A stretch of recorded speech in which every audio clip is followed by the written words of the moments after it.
All right, here we go again. Welcome to this episode of Warriors. This is not Warriors Whiteboard Wednesday. I did it again. Welcome to KUDEN, the weekly podcast for, I don't know, apparently people that have nothing better to do than to listen to some lost old man talking about the wrong things. Anyway, this is episode 310. Anyway, let's just jump into this since, I don't know, maybe my notes will help me stay straight. So anyway, have you ever noticed that some people seem to get better every year? Skill proficiency, but not just that, right? Like their level of understanding. There's different levels to things, right? But there's people that tend to get better every year. And then there's others who spend decades looking like they're pretty much doing the same thing if they stick around for decades. I find that people get bored quickly. But either way, what we're talking about are the folks that they attend the same classes, they train under the same teachers, learn the same techniques, read the same books, watch the same videos, whatever, right? Might even go to Japan over and over again, right?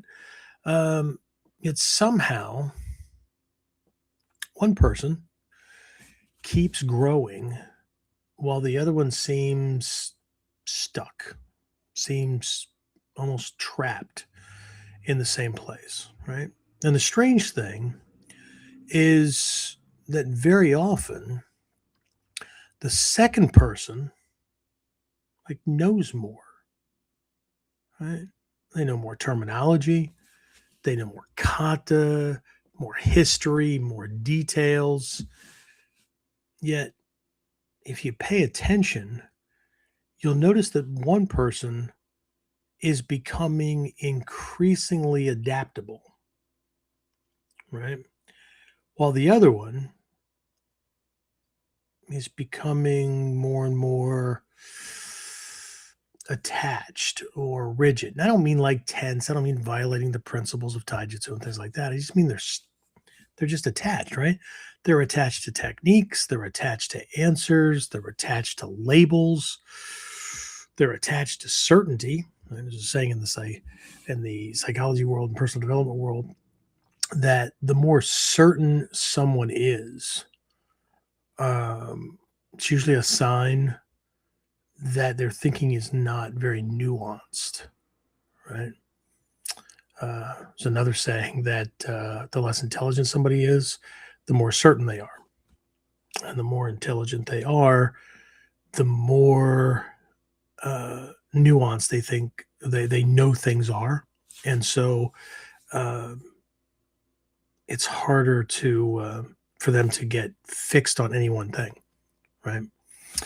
I've been thinking a lot about this during and after my recent trip to Japan. If you're a regular, you know that I just got back, 2 weeks ago now? Because one lesson, I mean, lots of lessons kept showing up again and again, but one in particular kept showing up no matter which teacher was leading class, right? And that lesson was nothing is fixed, right? Not techniques, not timing, not distance, not understanding. And if that's true, then maybe progress isn't about collecting more answers. Maybe progress is about learning how to see. Maybe it's about perception and not just rote skill proficiency. All right. So let's talk about that during this episode. And we'll get into that as soon as we get back. So, the big question is this. How are self-defense and success-minded people like us, concerned citizens worried about protecting ourselves, our loved ones, and the things we care about from the monsters we know exist in the world? How do we train in a way that gives us the skills, knowledge, and understanding we need without becoming paranoid fighters or killers ourselves, and yet still allows us to be the hero protector the world needs us to be? That's the question, and this podcast will give you the answers. My name is Jeffrey Miller, and welcome to KUDEN Radio, real training for real people in a real world. And here we are. I'm still sticking to the same story. Anyway, all right. So, good evening, everyone. Welcome back to KUDEN Radio. And this week's topic, comes from something that Hatsumi Sensei said or has said repeatedly over the years. I've heard him say. I can't vouch for what anybody else has heard, but what he pointed out, I guess he observed, right? And pointed out was how many people remain beginners, right? Regardless of the color of the belt around their waist or the dan rank associated with it or anything like that. Okay. Now think about that for a minute, right? How is that possible? How can someone train for 5, 10, 20, 30 years and still be a beginner, right? For the grandmaster of the art to still identify them as a beginner, right? So that's a good starting point, right? So we'll talk about that in a minute. But first, who's on, James? Who do we have? James, my background ninja there, keeping track of people. So far, Alan and Kyle are the only ones that have checked in. Shows other people. Really? Other people I was on, gonna say. but they're the only two that have checked in. Okay. My 2 refugees from Japan that I brought back with me. I mean, I think I took them with me as well, but hopefully I didn't go alone and come back with people that are just going to give me a hard time and a headache. But anyway, we'll see. Hopefully they're both planning on being at spring camp next week, because the folks that went with me, I'm going to put them on the spot. Not badly, just, ask what they observed during some of these classes, because everybody's at different levels, right? Anyway, so since that's all that's checked in so far, I'm just going to keep on going. Right? So, again, how can somebody train for that long and Hatsumi Sensei still consider them a beginner, right?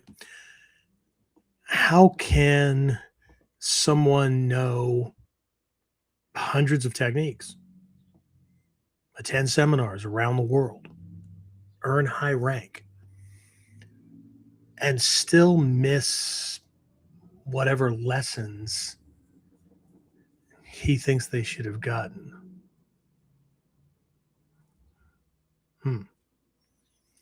So the answer, I don't believe, is a lack of effort. I don't think these folks are, I don't think they're lazy. Most of these people are working hard, right? The answer, again, based on my opinion, right?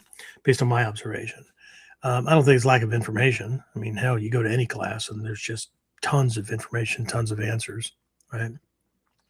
And many of them know more information than beginners. I mean, a long time ago, we had these things called forums, and now we have Facebook groups and who knows what other platforms are out there. I'm just not all over the place.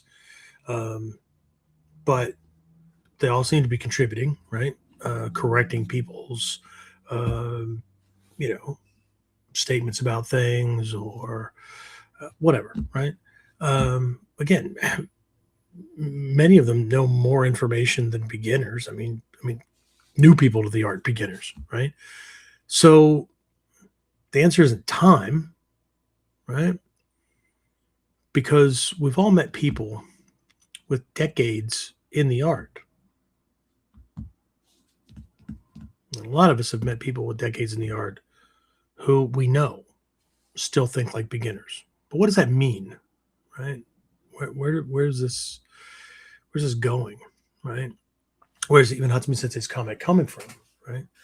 So during this episode, I want to suggest that the real difference between those who continue progressing and those who plateau, those who get stuck, right, um, has less to do with training, like going to class, time in training, whatever, and more to do with perception.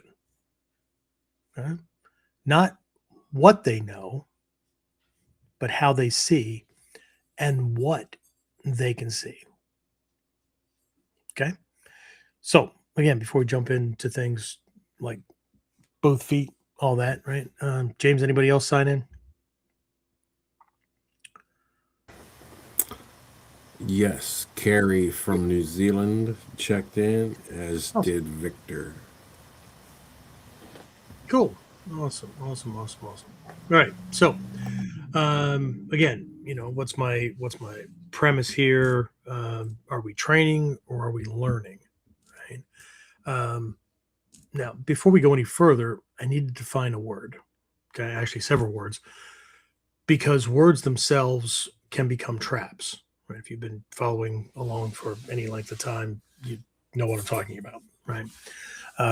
But one of those words that we've got to get out of the way right off the bat is this word learning. Okay. So if I say many students stop learning, I just know that someone is going to immediately say, wait a minute. Like I learned stuff, right? I learned Omotegyaku, I learned Koku, I learned Ukemi, I learned Japanese terminology, right? I know a bunch of Japanese words. I know Toyota, I know Honda. No, I'm just kidding. Anyway, but I learned a lot, right? And they're right? Which means we need more precision. Okay, we need to be more precise. Okay, which according to the mandala, right? For those of you who are my Mikyo students, this idea of precision, right, is a key component of enlightenment, of what we would call mastery. Okay. So I think we should focus on that for a little bit, right? This idea of learning and what do I mean with learning? Because again, people can say, I learned stuff. I go down a whole list of things, right? So let's do this. I often explain this using 3 levels. Okay. Information, knowledge, and wisdom. Okay. Information, knowledge, and wisdom. If you look things up in a thesaurus, right, that's that paperback dinosaur, with words that mean the same and all that kind of stuff, right? You'll often see them in the same place, right? As they're called synonyms, not cinnamon, synonyms, right? Words that mean the same. But we have to be careful with this, okay? Because things can be close, but not the same. We can think that they're the same, but they could be worlds apart. Okay. So let me define these things so that we can all be on the same sheet of music, so to speak. Right. So information, knowledge, and wisdom. Right. So information is what? Information is data. Okay. It's a lesson or whatever, right? Information is exposure. Okay. An example of that is I learned a Russian phrase years ago, right? Long time ago. I learned how to say, hello, how are you in Russian, at least for a few minutes, right? I could repeat it, right? I don't know how to say, hello, how are you in Russian. Could I Google it? Sure. Right. But let's not confuse the two, right? Because I could repeat it for a little while, right? But that doesn't mean I knew it. And I admitted, right? I don't know how to say hello, how are you in Russian, right? And this is where people get tripped up. Okay? I mentioned this already. They define different words, different concepts the same way, right? And if we do that with words, and can't see the difference, how can we expect to see deeper into a technique that's teaching us how to not get beaten, broken, or killed? Right? The Chinese have a really, really old saying that the way we do anything is a good sign as to the way we do pretty much everything. Interesting. Okay. Right. So that's information, right? I learned the thing. Now, knowledge means that I can reliably perform something, that thing, right? Without thinking about it. Okay. It just happens. Move my foot from the accelerator to the brake. I know how to do that. I don't even have to think about it, right? If I were tying my shoes, I could hold a conversation with somebody, right? Let's say after class, right? I'm switching out of my Tabi into my regular shoes, and I'm tying my shoes, and I'm having a conversation. I might glance at my shoes, but otherwise, like I don't have to go mentally. I don't have to, be the 6-year-old again going, loop it around my finger. I don't have to do that. Okay. So again, knowledge means I can reliably perform that thing without thinking about it. Right. And then wisdom means that I understand why it works. I understand when it works, when it doesn't work, right? Why it's used. And to some extent, where else that same principle appears, right? Or where else I could use it. Okay. Now think about tying your shoes, since I brought that up. Okay. At first, you'll learn the steps, right? That's information. Then you can tie them without thinking. That's knowledge. Okay. But eventually you realize you're not just tying shoes. I mean, technically you're tying shoelaces, because if you can tie shoes, I don't want to know what your shoes look like. But anyway, right? If you take the process far enough, right, and we don't stop the way most people do, right? They just compartmentalize things, learn this, check, right? Got this down, check, that kind of thing, right? And we may not say that in our head, but it's what we're doing, right? So if we follow this far enough, we realize that it's not about tying our shoes, right? We realize that we're using a quick release fastening system. Okay. Now you may not have ever called it that, but that's what it is. Okay. Because any good knot, right, we have knot tying as a part of our curriculum, our survival curriculum. It's about to come back into our regular curriculum. But the purpose of any good knot, and what makes a good knot, and a bad knot, like a granny knot, not a good knot, is that it holds what it's supposed to hold from the inside. But on the outside, you can undo the knot fairly easily, right? Within a move or two, right? But you have different types of knots. Okay. You have binding knots, you have slip knots, you have adjustment knot, these things, you have lashings, those kind of things, right? There's category of knots, right? But either way, right?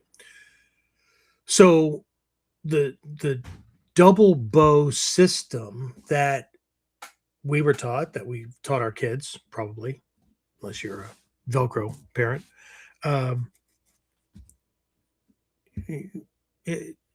it's a quick release fastening system. Okay, so it holds what it's supposed to hold on the inside, but in a move, click, right? The knot dissolves, and then a little bit of loosening up the little binding part that you have there, right? But it's not a granny knot, right? You don't need a fork, you don't need a knife, you're not going to chop up your rope, whatever. Okay. So again, regardless of whether you've ever called it that or not, right? Now you can apply that same principle to tying your gi jacket closed. You could use it, in securing a package that needs to be, opened fairly soon. Maybe it's a gift, something like that, right? Creating a decorative bow around that box, right? Or solving another problem entirely, right? You could use it camping, you could use whatever, right? So now you've moved more toward wisdom. And I know most people think of, wisdom as the guy with like the deep answers to life questions and things like that. But it's not that crazy. I mean, it could be, but it's not, right? So, but here's the thing. Information tells you what, okay? How to say hello, how are you in some kind of language, right? How to tie your shoes, how to do koku as a kata, how to do omotagyaku, whatever, right? Knowledge tells you not just how, but also it's a proficiency thing, right? So information I have to remember, right? I need it for a test, whatever. What ends up happening if you just memorize information for a test, right? Well, I learned it. Yeah, I know, but do you know it? Well, I memorized it. Okay, well, that's a form of knowing. But here's the difference. If I have to if I have to memorize a bunch of shit the week before, the night before a test, so I don't get it wrong on the test, what happens after I take the test? Yep, it's gone. Okay. And that test could be an academic test in school. It could be a belt test, whatever. Okay. Now, maybe okay in school. But what happens if it's a practice like this where it's about not getting beaten, broken, or killed? Okay. So information tells you what, knowledge tells you how, but you gotten things to a point where you can't get it wrong. It's not about learning it and knowing it, right? It's about not being able to get it wrong. Okay. It's ingrained. Okay. And then wisdom shows or reveals the why, the when, the where else, if it's even appropriate. Right. So it's a big difference. Okay. Questions? Anybody have any questions about this? Okay. Well, I'm waiting for those. My obligatory, do me a favor, right? Help me help other people get this stuff out, right? Like, subscribe, share. You know how this stuff works, right? You hear me say it all the time, unless you're brand new, in which case, put your hand up so we know you're here. So, James, any questions, any comments from anybody? No questions. Just Maury checked in, said good evening. Awesome. All right. So better late than never, right? Okay. Considering that people jump on from other places in the country, other places from around the world. You say Carrie was on? Yes. Carrie, what the hell time is it? Carrie's from like Australia or New Zealand or someplace like that, right? New Zealand. I know. I got to be careful. New Zealand, yeah. So what the hell, right?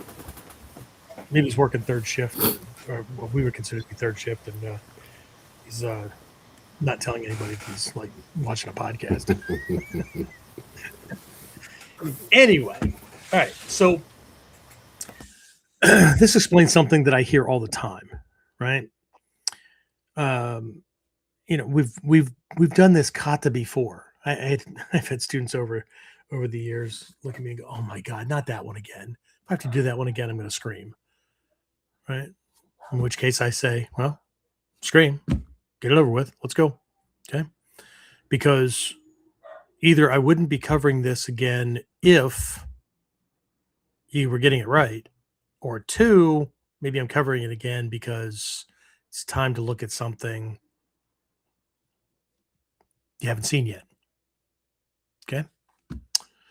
Which is a problem we're going to talk about quite a bit here shortly, right? But again, right, we've done that risk grab escape before hundreds of times. I already know how to roll.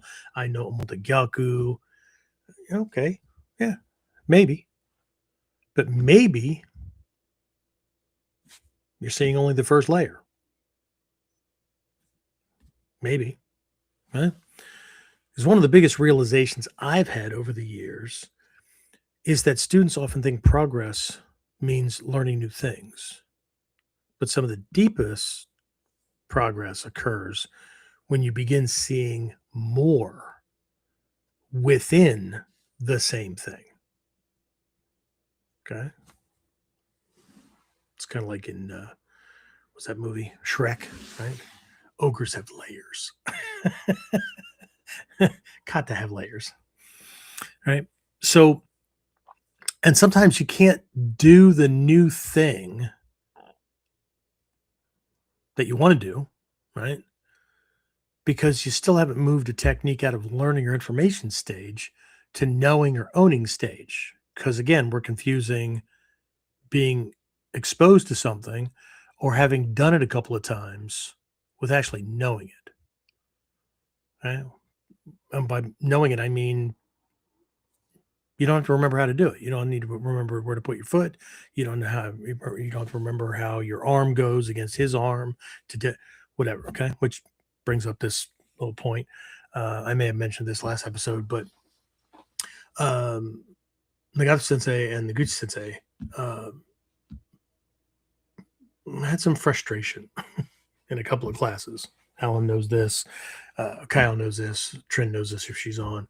As a matter of fact, Nagato Sensei, his frustration, Noguchi Sensei's frustration was a big old smile and stuff. He just kept repeating like, no, yes, no, okay, right, yes, basic, right? It's a basic, right? Big old smile as he walked off the floor and stuff, right? And again, Nagato Sensei doesn't explain things that way. And if anybody ever knew Isuka Sensei, who has passed, but if anybody knew him, he combined the two. He would smile while he reminded you of the basics. He would say no. And then he would do it on you again and again correctly as you picked your ass up off the floor to have it done again to reinforce the lesson. But anyway, so, but these frustrations over black belts, and Nagato Sensei was very clear that he wasn't talking to people in the lower levels. He was definitely talking to people with black belts around their waist that should have known the basics. Okay, one of the techniques he flowed into a onikudaki, but it wasn't even about like the onikudaki itself, because the reason that people were missing that or couldn't hold on to it, right? They kept losing it, is because of a simple basic arm position, our arm against the inside of their arm, right? So their arm's out there, our arm goes against it. There's a certain part of our arm that goes against the inside of their arm, right? We're always working with the backs of our arms against them, okay? So the one at their forearm, right? My arm, it's the back of my forearm against the inside of his forearm. There's a certain spot on the arms that go together. I'll talk about these in a little bit, and I'm going to cover them a lot more the upcoming spring camp. They're called gachi, right? Just think gotcha, right? But they're in the category of kyusho. And see, people are going to miss that, or they're going to be confused by it, because to most people, kyusho means pressure points, and pressure points means pain compliance. And so that in and of itself is going to screw people up. But I'll explain these things later. But the arm goes in a certain place and the hand goes in a certain position. So when the other one comes up from underneath, right, and we have it, they just go together. And or we can do a single-handed version or whatever, right? And so like in Nagato Sensei's class, the big thing that jumps out in that one class was this arm position onikudaki thing, right? In a Noguchi class, people were having a hard time maintaining proper distance to not get punched while applying the next move, right? Well, but my partner wasn't punching me. Well, no shit. Your uke was just going along for the ride. But in a fight, if you're in range, he's going to clock you. Right? So, and of course, they had different ways of, pointing out the mistake, displaying their frustration, irritation, whatever. Okay. But either way, like the look was just, how did we get here without being able to do these things? And I'm pretty sure there's going to be more and more people pissed off or fading away, or I don't know what the hell they're going to be doing as they run into these new standards where people not only will have to test for rank to display proficiency, but it's also been stated that people may have to retest to display proficiency if what's being seen in class doesn't bear out that they know what they're supposed to know at the level where they are. So long gone are the years of, oh, you've been around for how long? Oh, you have a good heart. Here's some rain. Keep going. Okay? Which does my heart good, but at the same time, I'm a self-avowed asshole. So anyway, again, some of the deepest progress occurs when you begin seeing more within the same thing. Okay, so make sure I didn't jump ahead here in my notes. Yeah. Anyway, so again, sometimes you can't do the new thing, and that's what was happening in these classes, right? People couldn't do the new thing because they still hadn't moved a technique out of the learning information stage. Like they can do the basic model, I'm sure, but we were doing these things as a flow from a non-standard, non-beginner place, right? So it became obvious that they didn't know these basics well enough to be able to do this next thing, right? They didn't own them. It was still in the information learning stage. It wasn't in the owning stage. It was right. And again, right? These mistakes are perfectly okay. I mean, they're perfectly fine. They're a part of the learning process. Okay. You know, ego doesn't like them because ego's counting successes and failures on techniques, but failures, or it works sometimes and doesn't others, should point to like a problem. Okay, so where's the problem? I gotta sort that out and I have to figure it out. Okay, but again, even with these these apparent differences, right? As we progress, right, we're working with the same technique, right? In the one Noguchi class where this frustration came out, we were literally just walking through the Jodyaku no Maki, the first level scroll of the Gyokoryu, right? Koku, Renyo, Danshi, Danshu, right? I'm sure everybody's done them. Yeah.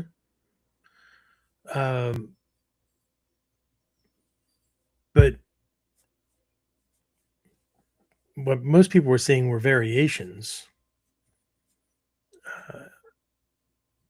They weren't variations. They were different potentials that arose because different things were happening, right?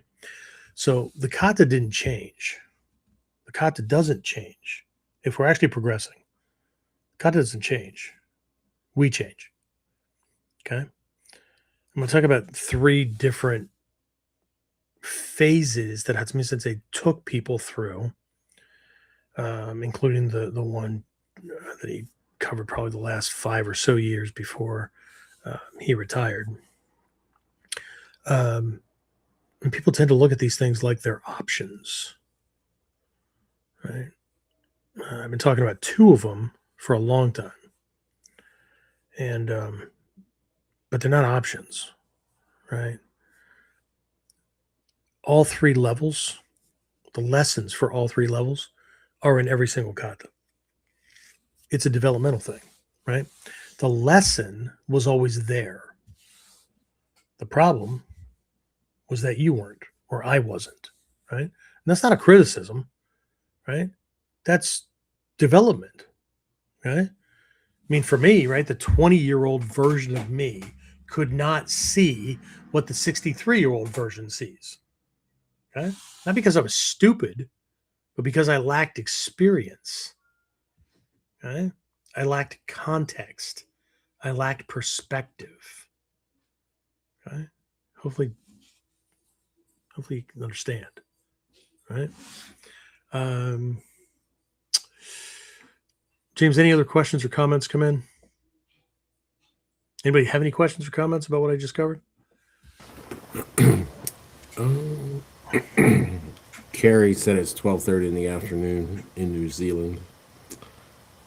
Oh, well, hell. All right.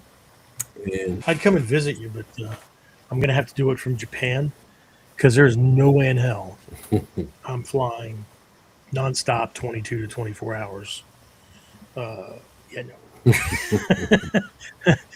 I have over the years, right, done either nonstop flights or like this one wasn't nonstop, but it fucking felt like it because my layover was not here in the States. It was in Seoul, South Korea. It was in Incheon. So they flew over, I flew from JFK over Japan to land in Incheon, had a layover, right? And then flew back to Japan. Same thing, leaving from Japan to Incheon. It's like being in a slingshot. We're going to back you up before we, right? So, and then we had a little bit of layover. And then we flew back, right? So we're talking about like one leg of the flight being 13 and a half hours. That makes for a flat ass. That makes for painful hips. That makes for, yeah.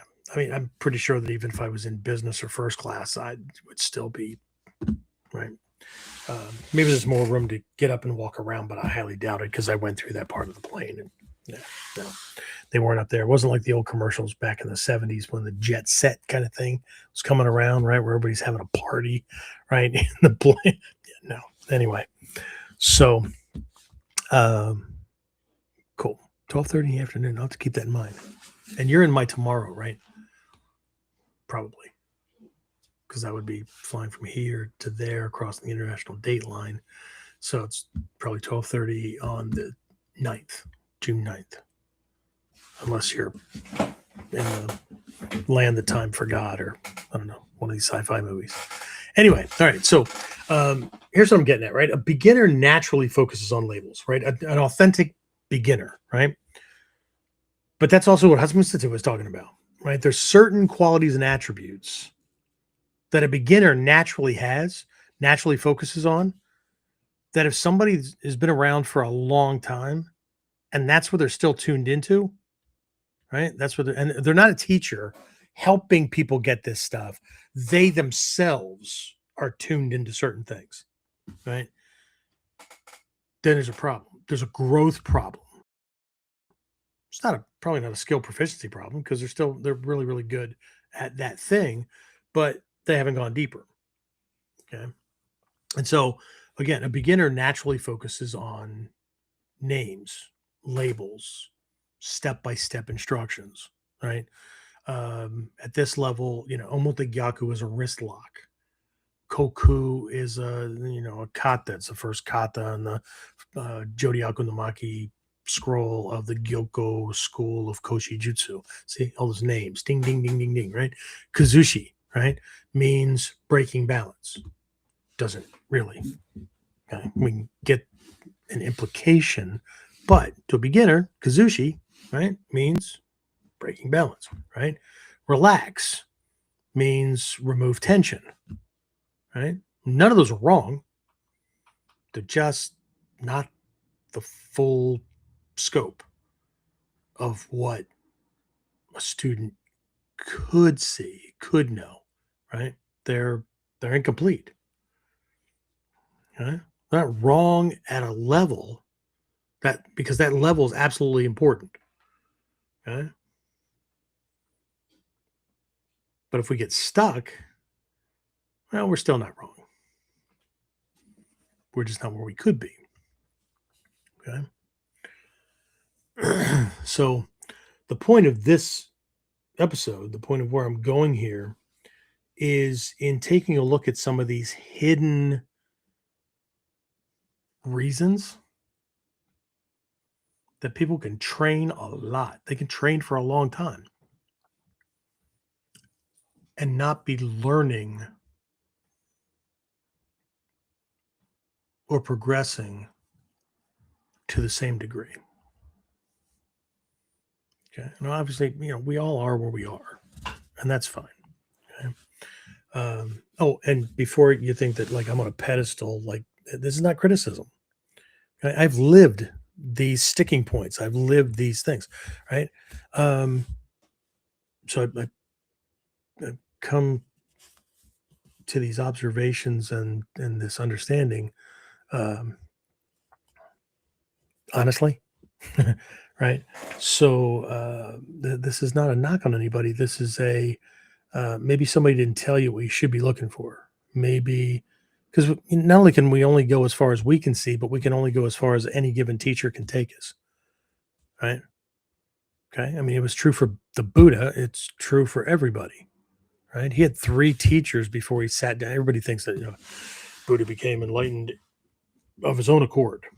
Well, it's partially true, right? But he had 3 teachers before that, right? And each one took him so far. Next one took him farther. Next one took him farther, right? But he had to work it all out eventually on his own. But right, and I'm talking about that for like the last week or 3, right? This whole Jishu Kenkyu, right, which is a term that kept popping up in Shrey Sensei's class, and then I heard it in English, right? Self-training, self-exploration, right? The homework kind of stuff, right? Khan Sensei talked about it. Other ones implied it. But this is a huge part of training, right? But either way, right? These labels and seeing things a certain way, it's important. It's important at a certain level, right? But the problem arises. The problem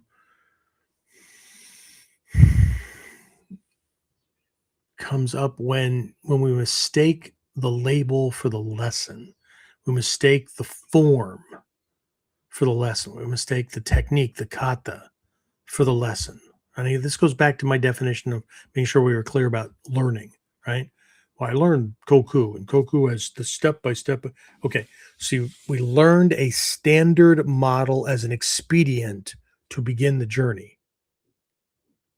Everybody likes Hatsumi Sensei's quotes, right? He said technique is not the lesson, right? Technique's not the point. The technique only indicates where we need to begin.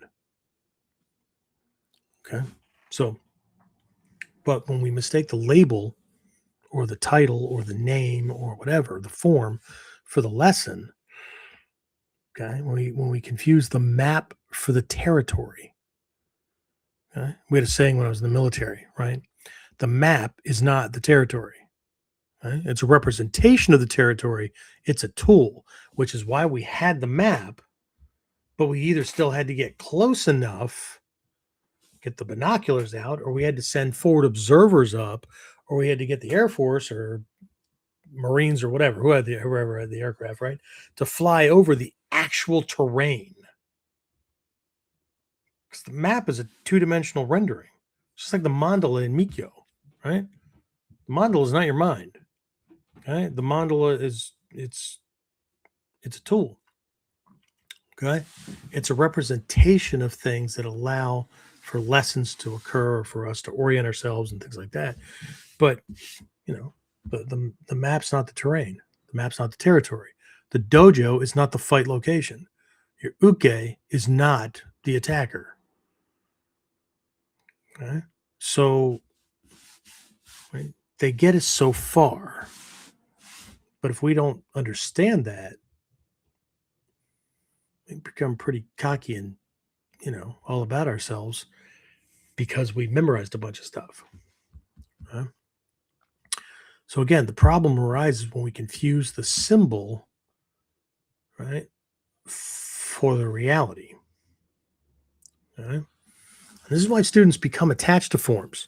Right? This is why a lot of people like to just settle in. Okay? It's why style wars happen in the martial arts, right? I know. I used to do it too. Right? It's why arguments about rightness happen, or the official way to do something, right? It's a natural thing, right? People become attached to appearances. Well, this art's about naturalness, Sensei. That's what Sensei was always talking about, naturalness. Yeah, yeah. It's about understanding naturalness. That doesn't mean you do everything that's natural. Just like the relaxation thing. I'll talk about that in a bit. Okay. If we take that relaxed lesson too far, we become weak. Right? Because it's not about relaxation. But again, I'll get there. Okay.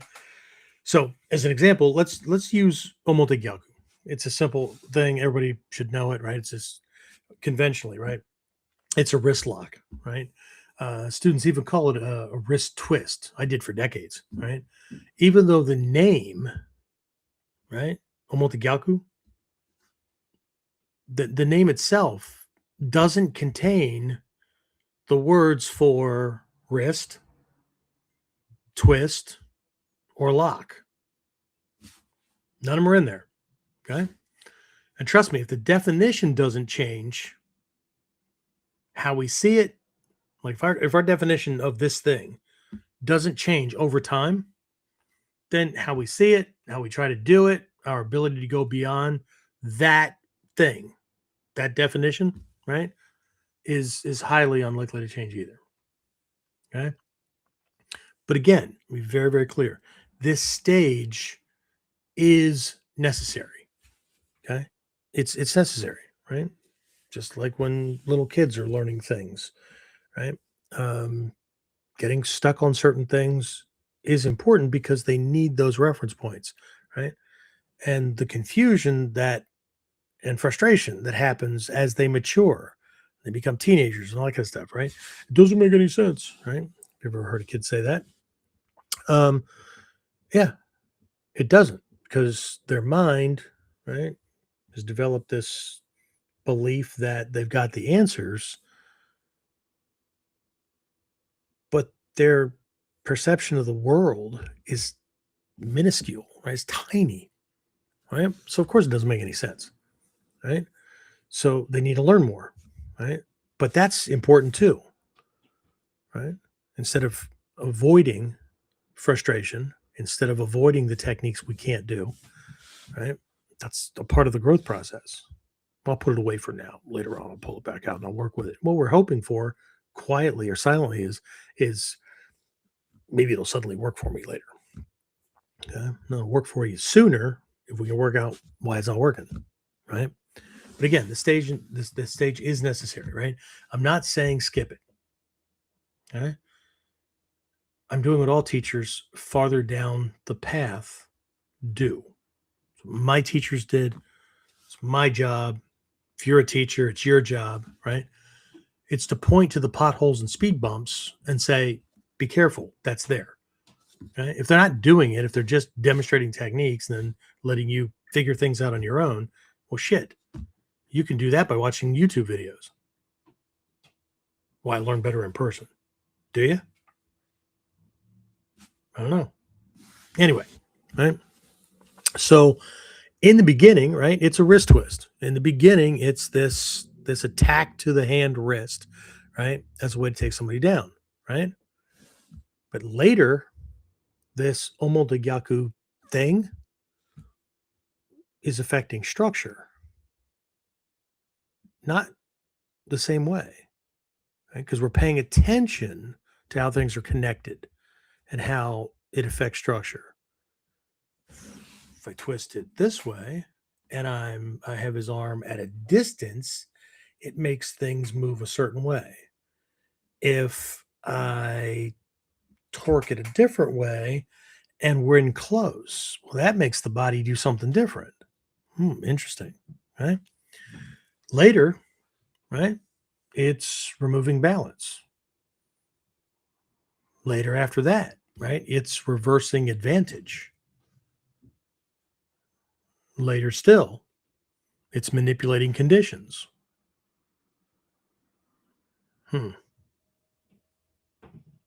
Same move. No. Same lesson, same technique, same form. Not the same way. Okay. And then something interesting happens. What starts to happen is you start noticing details, not tricks, right? Not other tricky ways to do it, not Henka, whatever, right? As a matter of fact, later on down the line, what people see as Henka, other variations, you could do it this way, you could do it this way, you could do it this way. Yeah, but when? Why? Okay. So just because you can, right? But it's not about those, right? It's about details, right? Smaller points within the model. Okay. So we've got this model called Omodegyaku, right? I don't know how you do it in your dojo, but our basic one is partner reaches out, grabs the lapel, this kind of thing, right? Hand comes up, guarding this monitoring hand, right? In the beginning, students are taught to bring this hand up, light touch, so they can feel tension, strength, that kind of thing. And the thumb, right? There's different ways to do it. Heel of hand, thumb, whatever.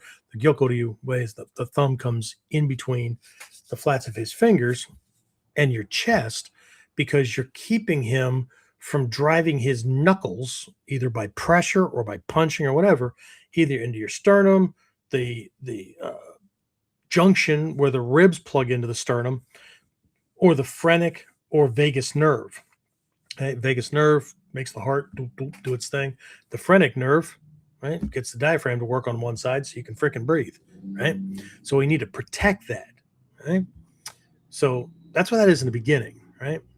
But that comes up, and then we might step back with one foot, other foot. Either way, in ours, we end up with that same side forward. Again, I'm not grabbing, because if I grab, see what happens? Okay. This is important, right? So just lightly touching. I'm not giving him any indication that I'm going to do anything to his hand, because if I do, he's going to resist. And if I have to tell my partner to not resist when he would naturally tense up, I'm not doing something right. Okay. So anyway, I end up in a position where my arm is parallel to his arm, and I've stepped back into kamae, so he's all stretched out. Okay. And then from there, I kind of shift in a way where my elbow goes through his elbow, breaks that grip, pops into my hand. And then I just turn my kamae around, right? Switch to the other side. And then this other hand comes up to catch it. And then we do our thing, right? Okay. So we can do lots of different variations. We can do the Gyokoryu version. We can do the Kukushinden. Kukushinden version is Kote Gaish, so that's a little bit different. But either way, we can do it from these different schools and different Henka and perspectives and whatever, right? But what I'm talking about now is smaller points within that model, okay? So this past week, across a couple of classes, we were looking at a couple of these small pieces, right? So Saturday, I ended up working one-on-one with one of my Nidan students, okay? And we were looking at the difference between affecting the thumb muscle or grabbing the thumb muscle, this part down here, right? Versus catching the gachi, or this catching point down here. So the difference was, am I in here grabbing this, right? Or am I here? And it would seem like it's like we're splitting hairs. No, we're not splitting hairs. Okay. That's a snagging point. If I'm in here this way, it's very difficult for him to pull his hand out quickly. His brain needs more time to sort out the puzzle piece to snake out around that.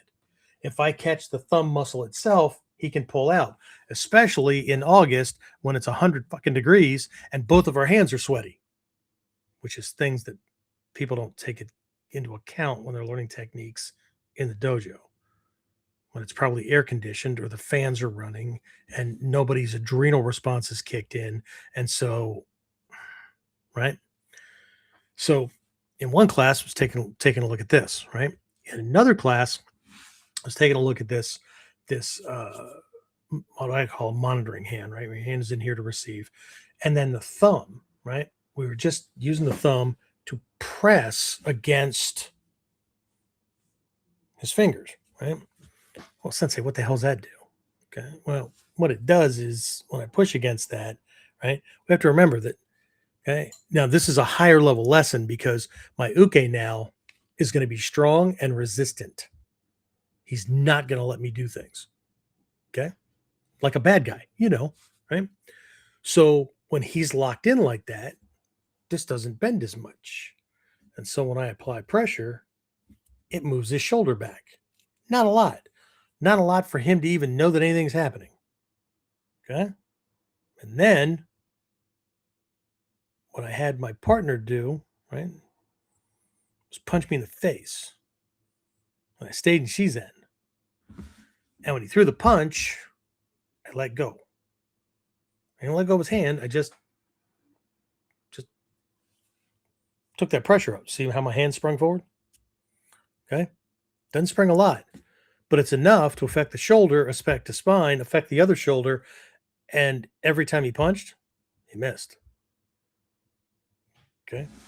Anyway, same technique, same model, different perception.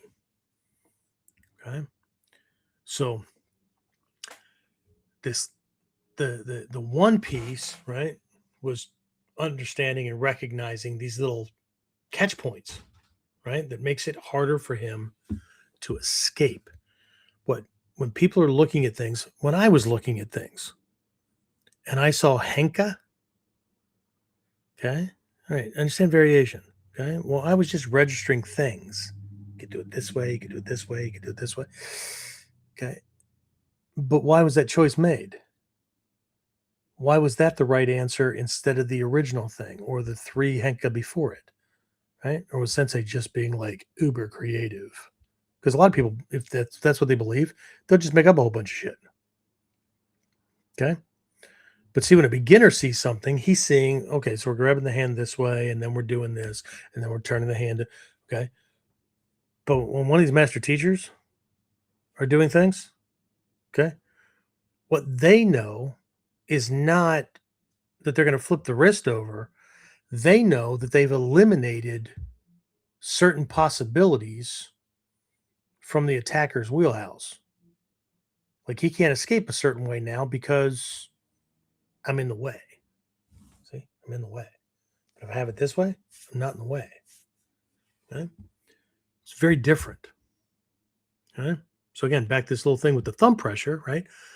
When we release this, right, it creates this springing effects, right? And the springing effect that altered posture, altered timing, enough to make that incoming strike completely miss.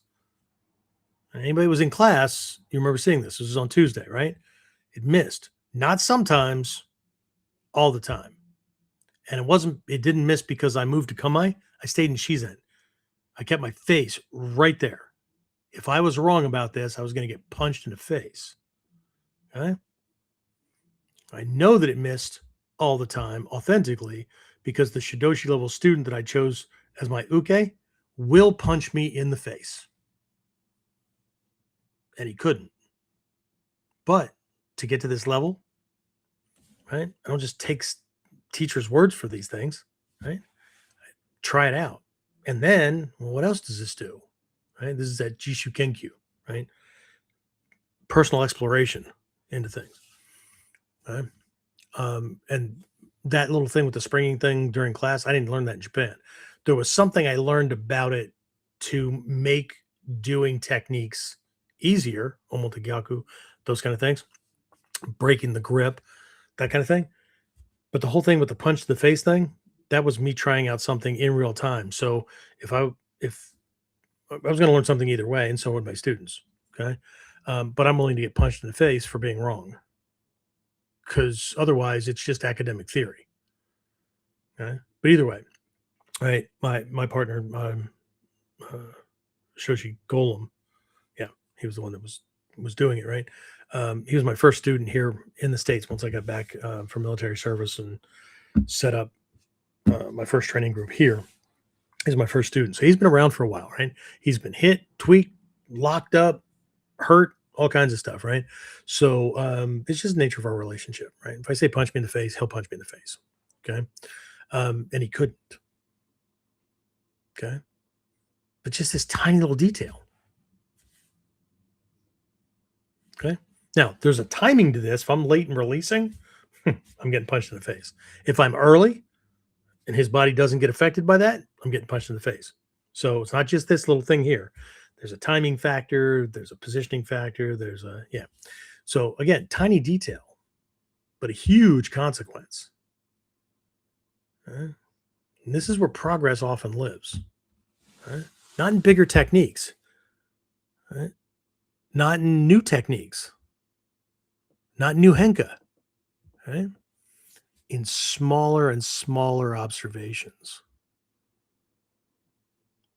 Right? This is what I mean by learning. Are we learning new things? Are we seeing new things? Right? Because here's the thing. Students often assume that advanced training means more techniques, more trickiness, more speed, more power, whatever. Right? And often it means seeing more within the same technique, slower, less force. Right? It's counterintuitive. Right? Which is why a lot of people get things wrong, because they see an old guy and they see somebody, old, fat, heavy, whatever adjective you want to use, whatever, right? And that doesn't fit the Black Belt magazine, folks and whatnot, right? Or the sport martial artist, 12-pack abs and whatever. Okay. And that's okay. It's okay for me, right? I have a sweatshirt that says "Underestimate me." That'll be fun. But anyway, because what they're looking at depends on speed and power and force and size and those kind of things. And that's why most of these people quit, or they become the senior or the teacher that's in a gi in the dojo, little hints and tips or helping people this way or whatever, but a younger black belt's doing the demonstration. What I watched in Japan were 75, 80-year-old master teachers showing up 2-3 times a week, teaching 1.5 to 2 hour classes, nonstop.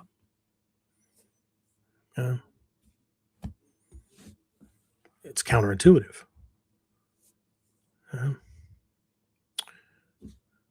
Again, it often means seeing more within the same technique, right? But we have to know what we're supposed to look for, right? Okay, and we have to be willing to look. And this is the kind of stuff that we're going to be doing at the upcoming spring camp, right? This weekend coming up. Same techniques, right? I mean, if anybody learns a new technique, it's because they're fairly new to the training. But same techniques, different lenses, different perspective, because that's what we're going to be looking at. Levels of perception. Okay. Anyway, I'll talk about that later. But for those of you who already signed up, it's going to be a cool ride. Okay.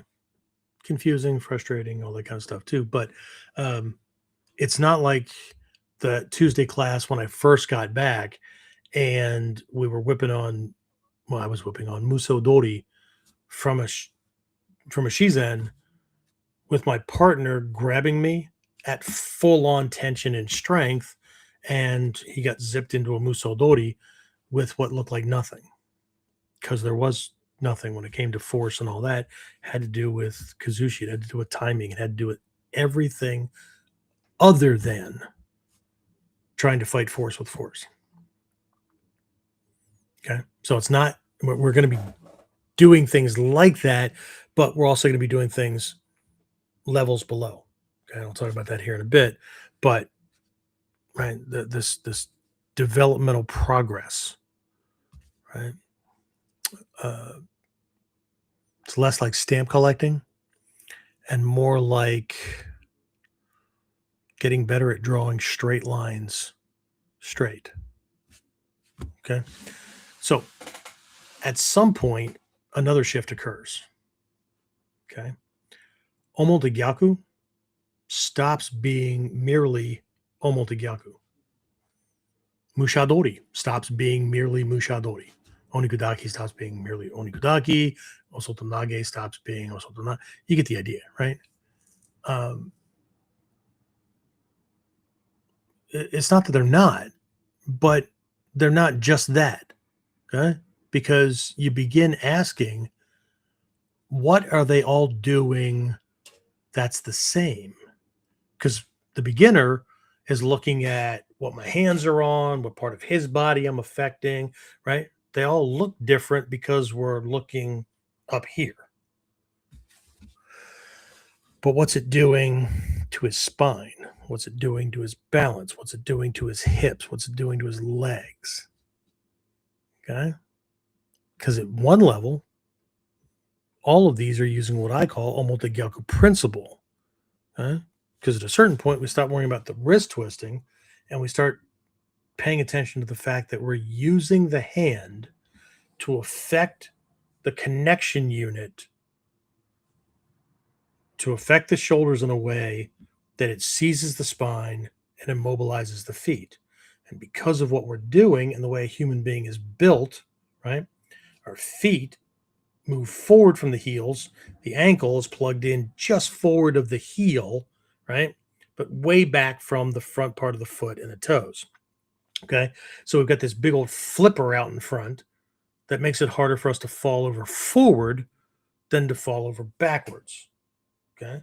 So Omotegyaku, the obvious reversal, takes us toward our, not just behind us, but moves us in a way and affects the spine and the legs in a way that it takes us off the heels at the same time. So the brain doesn't have an easy job of just going, oh, we'll just move that foot. We'll just catch ourselves.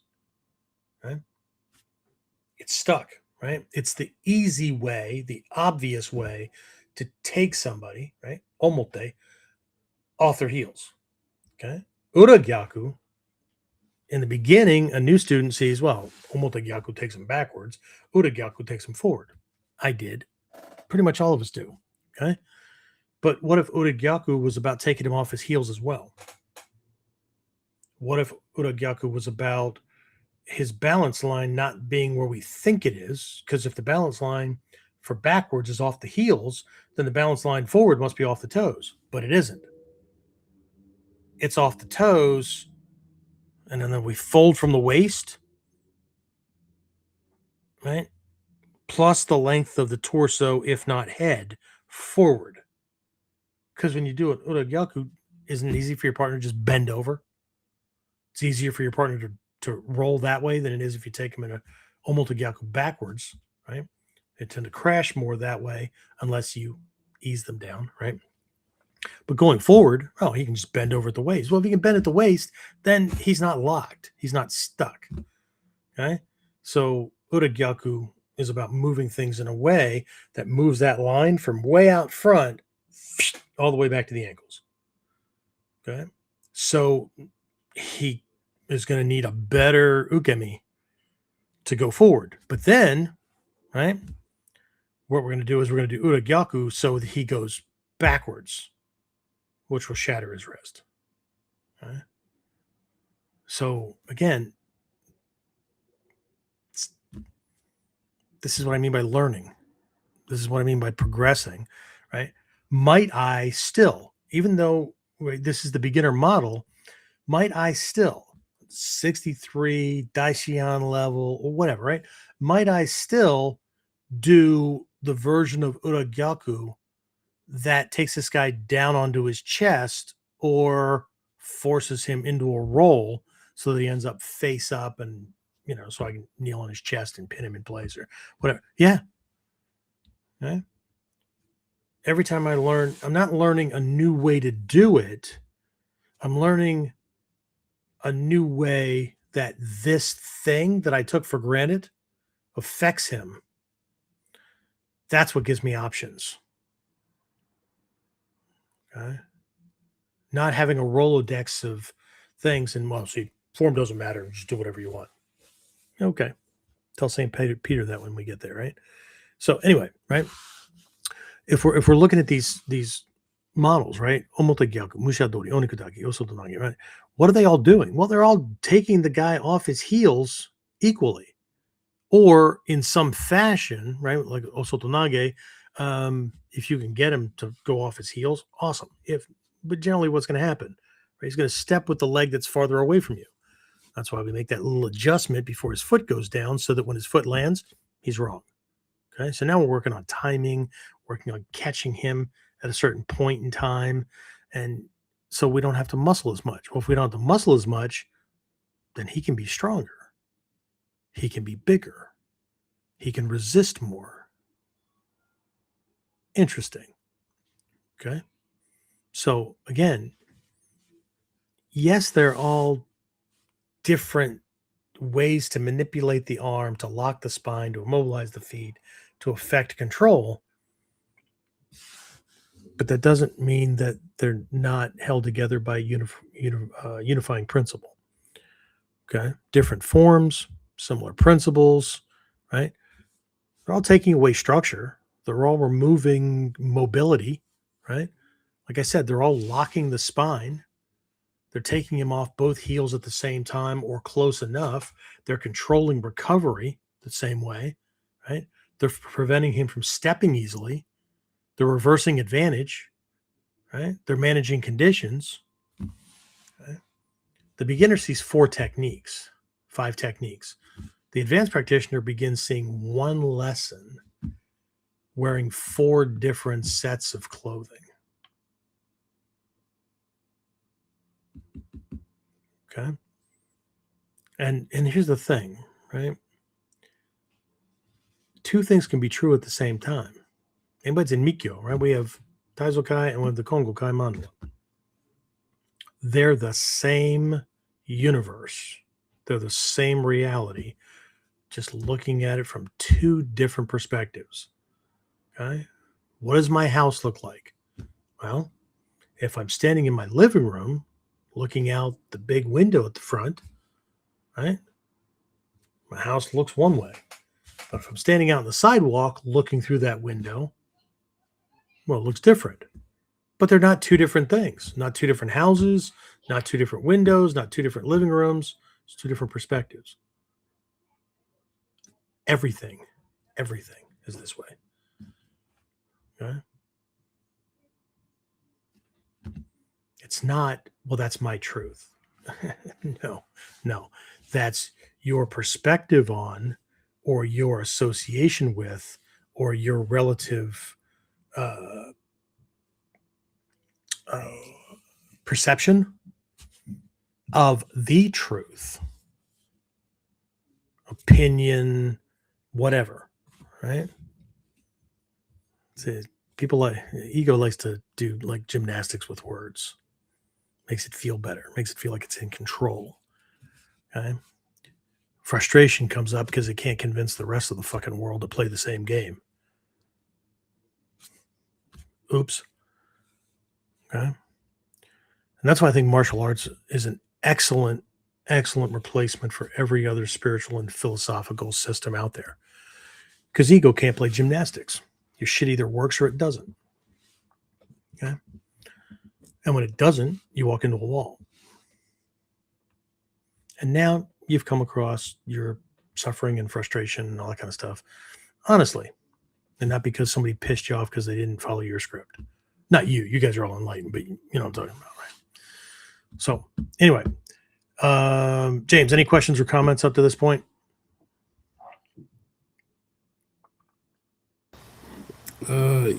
Comment.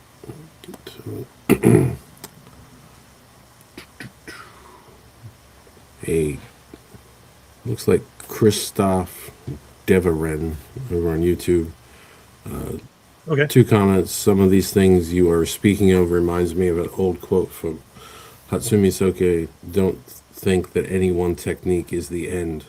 There is no end. Indeed. And also said, I have seen students focus on technique and or kata in so much to achieve a prize such as rank or trophies. Once achieved, it is set aside and not explored further. I find this to be a dangerous problem. The kata for them is, quote, fixed. It is a huge thing, and that's why our curriculum is set the way it is, that each level, while it looks like it has different techniques in it, each level is constantly biting students in the ass because something that they learned in a previous, now we use modules, but something that people learned in a previous module that they're now supposed to be better at than they were when they passed the test to move on. And now they need to act like they do have to learn it all over again because they thought that part was passed. James, you know what I'm talking about, right? Mhm. Especially with the keyhole, right? Like almost the Galku and these things, it just comes back to bite them in the or the angling, right? Well, I thought that was then. Well, if nothing else sticks, let me remind you that when you test for your Shodan, because we have testing requirements, okay? There is no subjective testing, okay? We have hard testing requirements for skills, okay? I mean, hard as in set. I don't mean hard as in like they're difficult. If somebody's practicing and learning and developing, they're not difficult. But for their Shodan test, I can ask them anything, any of the fundamentals, any of the basic skills. I don't mean kata, right? I remember Setto from mod. No, okay. But angling, like Mushadori, Onikudaki, all these kind of things, right? The keyhole, right? I can ask them anything that they learned since white belt. And I will. And while people don't think it's fashionable or official in the Bujinkan, right? We don't break boards and stuff. That's a karate thing. Really? How else are you going to test somebody's strikes? Right? So they may be required to demonstrate a Shikan Ken or a Shito or whatever that way during a given test. Certainly in what we call our Mod 4, Mod 5 kind of thing. So we're talking upper level intermediates before the black belts start. James, how do we test ukemi during testing? We apply locks or throws on them, and they have to receive them the way we do that, not preemptively. Black belts go out. Everybody gets a turn, right? And go out and do 3, whatever. The person has to allow the black belt to put the lock holder throw on them, and that way they can feel where things are going and demonstrate that they can actually do ukemi and not just some form of a throw or form of a roll or form of a break fall or whatever. Yeah? No counters, no nothing. Show me that you are getting closer to being unbreakable. That's what ukemi is about. And if you do break, it's minimized. I mean, a lot of people know that, a couple of years ago I broke my back, right? Doing a break fall. Okay. Ice formed on my back porch, slipped, came down on concrete steps, right on the points. Okay. I remember somebody immediately afterwards going, well, I guess your ukemi needs work. No. My teeth went together. My chin went to my chest. And I saved my skull because one of the points I could have landed on would have hit right here. Okay. So sometimes your ukemi is going to minimize as much as possible because after that, like I had to go to advanced rehab because my legs didn't work. I had broken off a big transverse process in a lower vertebrae where muscles connect. Except that wasn't known until with nothing more than just adrenaline, because there was nobody else around. I dropped my phone. It actually like went back in the house in the door when I slipped, and I forced myself to stand up, to walk into the house, to get the phone, to start making the phone call, and then the legs gave out, and I went down because the adrenal dump did its thing and whatnot, right? But by the time I was in the hospital, there was no moving anything. So that is knowing Tatsunagare. Because when everything slipped out, all I saw was sky, and I had no time to think about, okay, extend one leg, tuck your head, whatever. Right? When the body went, it went into that position. So yeah, but you got broken. Yeah, fell on a concrete chisel. Right. But I didn't splatter my skull, my brains all over the place because my skull didn't hit one of these things. Not by accident. So that's what I mean by ownership. Not, well, I'm confident that I could do it if I needed it. No. Okay. Because it had been tested over and over and over again on the dojo floor. Okay. So anyway, let's shift into a related topic here. Right? I often tell students there are no failed techniques. No such thing. Okay?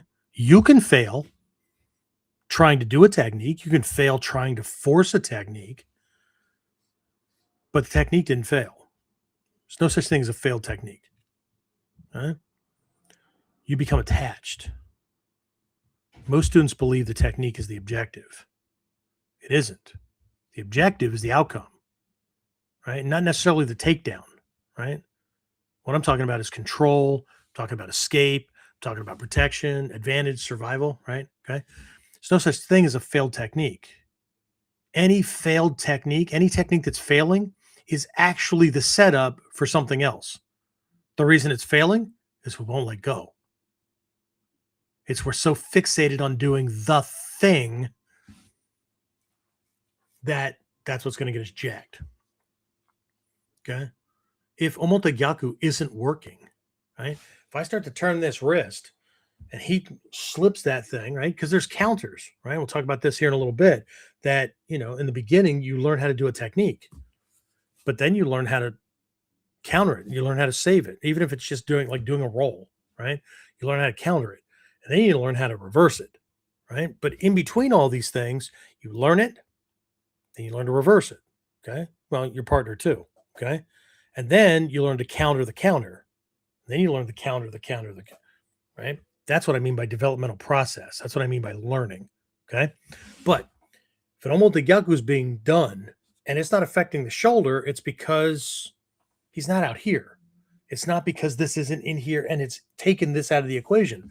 So if that's folding, I need to know in the first microsecond or two whether or not things are locking up. So if I'm turning this thing and it's not working, okay, Omote Gyaku's failing. I don't try harder because I'm just going to force him closer to me, right? So as soon as I realize it's not going, this hand can go over his arm, right, into an ura onikudaki here. Depending on where the arm is, it can go under into an omote onikudaki. From right here, I might slip in, turn into a mushadori, whatever, right? So, and maybe not, right? Maybe it's showing me that, right? Maybe it's showing me that I get to here and shit, I just need to hit him and bail, right? Maybe it was it's showing me that I just need to disengage, or I'm starting to do it and I hold on to it, shift farther away and come on. Right? So I need more distance. Okay. Maybe it's showing me, again, a bailout, an exit, whatever. Okay. So the lesson isn't, again, this is a different stage, right? The lesson isn't to force it harder. And my students learn this in the very beginning, right? They're learning how to do a technique, but if they hit a point where they forget or they don't know what the next thing to do is or whatever, they immediately do what? Right? Alan can answer this. Kyle can answer this. Trinity can answer that. All my students can answer this, right? They let go and they retake Kamai at a distance, out of range. So it resets the fight to 0. He has to come again. If people aren't learning that, then they're not learning how to survive a real situation, right? All they're focused on is the takedown at the end of the twist or whatever. Okay. I just showed somebody the other day, he's in our module 2 where we're learning Gyakute and all that kind of stuff, right? That I had him break it, come around, and we didn't use the Gyakute as a takedown. We used it as a setup, bang, for the next piece. Okay. So his brain is on saving his hand. He gets jacked in the head with a shuto. But my Kamai positioning has to be right. My angle has to be right. My distance has to be right. Timing has to be right. He's at that level. Needs to start working on that. He needs to stop being so focused on the lock or the throw, whatever, taking the guy to the ground, and starting to recognize points in time where that was all that was needed. And now I can catch with the next thing, right? Can I put it on an Omote Gyaku in a way that it's failing? Do I understand how it fails, right?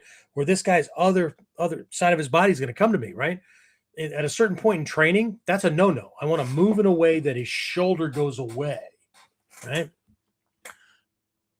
But what if it doesn't? Okay. What if I missed and before I could change into something else, he throws a punch? Awesome. Okay. So I'm doing this. I'm paying attention to what's going on. I'm not paying attention to this. I'm paying attention to the whole encounter. So when that punch comes, now I can just let go, catch that incoming arm, and now I've got Muso Dori or I've got Ganseki Nage or whatever. That's cool. So now I learned that lesson. So later on, between Nidan and Sandan, in our curriculum, of course, between Nidan and Sandan, I can generate that. Okay. What if I needed to have this guy in an arm bar or something like that? My ex-cop days, right? Get him on his face so I can get him into cuffs, get him into a restraint, face down, right? And so I'm trying to maneuver so that he throws something that I can just zip into an arm bar or whatever, put him down, right? And for whatever reason, didn't work out, right? He's not paying attention to the cues, or I can't get far enough out, or when he reaches in to do his thing, instead of coming in straight, his elbow's flared, so I can't get around in a way to do that. So he ends up snagging a hold of me or whatever, right? That still doesn't take away my need to get Jackwagon on his face so I can put cuffs on him. So catch, and I'm starting to do an Omote Gyaku, but see, that's going to put him on his back, and now I have to fucking wrestle with him to get him over onto his chest. How about if I just break the Omote Gyaku so that he can throw a punch? Now I have what I need, put him where I need him, and goes from there. But again, this is developmental ability, not just execution of technique. There's nothing wrong with execution of technique. It's just at a certain developmental level. So I'm not here to talk about any of these things being wrong. None of them are wrong. Okay. The problem is when we're stuck there and we believe that that is mastery. It's not that it's not. You've mastered a certain level of ability. But again, how much energy does that take? How much force does that take? How much trickery does it take? How much athleticism does that take? Will you still be able to do that when you're the age of the master teachers in Japan now? Between 75 and, well, Kan Sensei was 75. Noguchi and Nagatsu Sensei are both well into their 70s. And Shrai Sensei was 82. If the answer is no, then we're not developing the ability to stay alive as long as this art can keep us alive. We're building a prison for ourselves. There's nothing wrong with that. As long as you know that that's what you're doing, you accept that, and that's choice. I'm not here to tell anybody how to live. I'm not here to tell anybody how to train. I'm here to talk about impediments, limitations, and possibilities, potential, because that's what Nippo is about. Okay. So the lesson is not the technique. The lesson is pay attention. Okay. This leads naturally into Sutemi, right? This whole idea of no failed technique, right? That any failed technique is actually the setup for something else. Okay? So this leads naturally into Sutemi. Okay. Not merely sacrifice throws. Okay. Sutemi means what? Sacrificing body. It means collapsing body, that kind of thing. But it's by choice, right? There's ukemi, which is you're saving yourself during a fall, right? Receiving body, right? But it doesn't even require falls, right? If you can absorb a punch, that kind of thing, that's ukemi, right? Stemi is giving up a bad position for a better one. Right? It's sacrificing something that's not working well. And as Hatsumi Sensei has always said, this is not just a good martial arts idea, it's a good life idea. Okay. So again, the Sutemi is not merely sacrifice throws, it's not merely break falls, that kind of thing, right? It's sacrificing attachment to a position, to an interpretation, to a strategy, to a connection, to a relationship, or whatever that is no longer serving you. Okay? My lessons to students is, again, there's no such thing as a failed technique. Because again, any failing technique is actually the setup for something else. Okay. If you can see it, that's the lesson. Okay? So if we don't explore things, right, we're always covering up mistakes or forcing things or whatever, and we're not allowing them to unfold and then seeing, oh shit, look what I have. Holy crap. Right? Then we never develop that ability. We never learn it. So if we don't learn it, we can't develop it. Right? And one of the strongest lessons I heard during my recent trip, right, wasn't always explicit. It wasn't always stated directly, right? Kan Soke said it, right? For those of you who don't know, Kan Sensei is the new Soke of the Gyokushin Ryu, right? And that was fucking vicious. Nagato Sensei is the Soke of the Shinden Fudo Ryu, right? But while we were training, Nagato Sensei was doing Koto level stuff or Kuki Shinden stuff, depending on the class we're in. Noguchi Sensei, right, the new Soke of the Koto Ryu, we were doing Gyoko Ryu stuff. So, whatever, okay? But either way, these two said it explicitly, right? Others implied it, right? Yet it seemed present to me, right? It seemed present in nearly every class. And that was the lesson that nothing is fixed. Okay. Nothing is fixed. Not timing, not distance, not interpretation, not tension. Okay? In fact, Nagato Sensei's most used phrase over the years has been case by case, right? Meaning it's always going to be different. Your timing, your distance, your angling, you need to be able to adjust based on what he's doing, not assume he's going to do something specific, not expect or in our dojo, we call it dojo syndrome, right? It's this nasty disease that people have where shit works really well in the dojo because everybody just does it the same way. Everybody does what is needed so the person doing the technique looks good. Okay? But nothing's fixed. Not even relaxation, right? Remember I talked about that earlier, right? This whole idea with relaxation, right? So in fact, you know what? Let's take the word relax. Let's take that word, okay? Why do teachers say that word? Why do they use that in use whatever term you want? Ninjutsu, Budo, Taijutsu, whatever, okay? Why do they say it, right? Considering that they're not parroting their own teacher, right? Nagatsu Sensei and Noguchi Sensei, Sendo Sensei when he was still alive, right? They weren't parroting Hatsumi Sensei. Why did they use that term, right? Or some of these other teachers, right? That their lessons, I don't know, they're just parroting something I heard Sensei say on a YouTube video. Whatever. Okay. Why did they say it? Well, because it's an important principle. Okay. That's it? That's all you got? Not you guys. Right? They say it because more often than not, students come to the training, you guessed it, too tense. Okay. So the teachers say, relax. Right? Perfect. So what's the student do? Student works on becoming more relaxed. And then what happens? Eventually, students become too relaxed. Now, there's no structure, no power, no connection. They're told they have dead kamae, not relaxed kamae, dead kamae. There's a difference between relaxed kamae and dead kamae. Okay? And now they're told they need to use tension.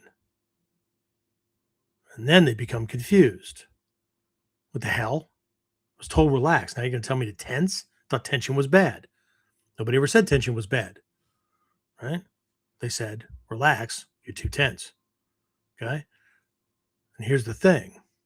This is where we get this learning in a developmental sense. The lesson was never relaxation. The lesson was balance. Okay? Because ultimately, what we're playing is a game of balancing tension and relaxation. When we're doing things, certain muscles have to fire, certain muscles have to tense. Other muscles need to relax to not impede those muscles that are doing work. Okay? So the lesson was balance. If they came in too tense, the answer is relax. But, and this is where, again, Jishu Kenkyu comes in, right? Because no teacher can tell you how to do this. There's too many damn variables. They can't feel what's going on inside your body. You can. This is where personal exploration and experimentation comes in. Okay? So we're still on relax. But in any given move, in any given technique, what relaxes? What tenses? What connects to what and how? How much tension? How much relaxation? How much is too much? How much is too little? For how long?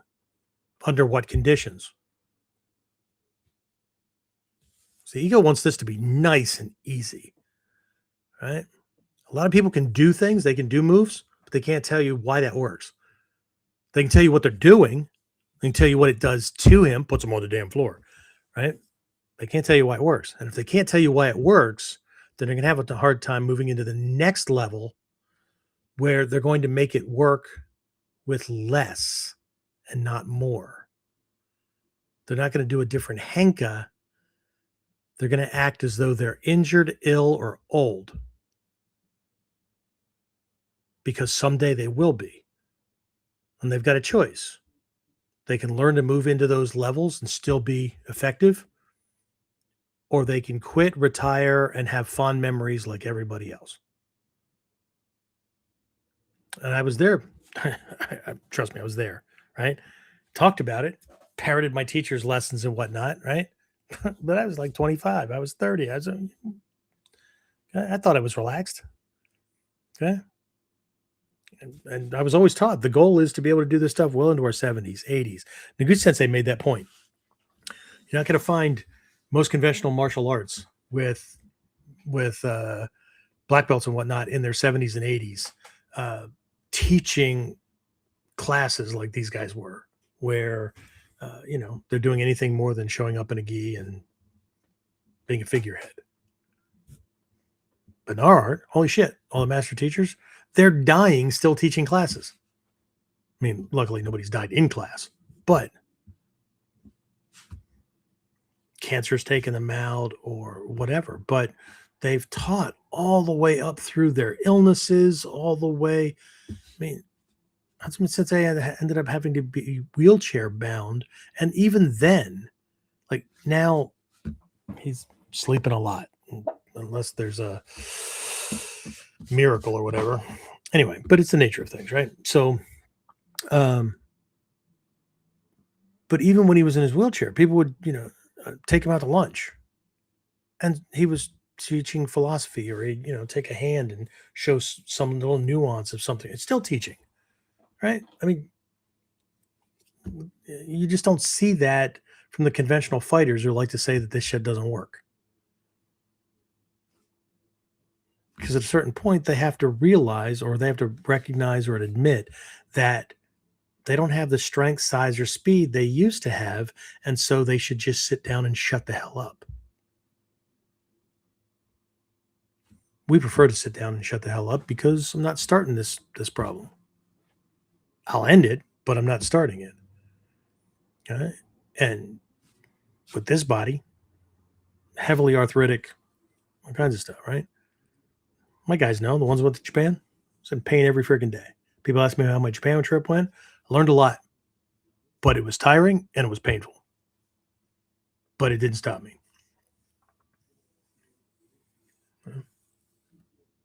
Is what it is. But when I was younger, I thought I understood. But the one thing I did do was trust my teachers and work the process, because now I'm here. And had I not, well, I wouldn't be here. Wouldn't be having this conversation. Okay? So advanced students eventually learn to stop asking what is correct, which one is right, which version of the technique is right, which henka do I do, right? Advanced students learn to start asking, what conditions make this true?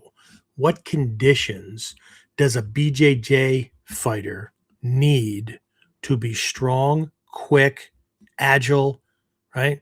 And whip a lock on you very, very quickly? What conditions does a boxer need to generate the kind of torque, force, and knockdown power with that right hook that he depends on, right? And you run through a whole bunch of fighter scenarios, right? Even ours. What conditions have to be true for that to work? Not for it to land, right? Because if I can control the conditions, a punch can touch me. It can even hurt on the surface, but it can't knock my brain around. I mean, after all, it's a fight, right? I mean, it's an attack. You're going to get hit. And if you're not, okay, icing on the cake, right?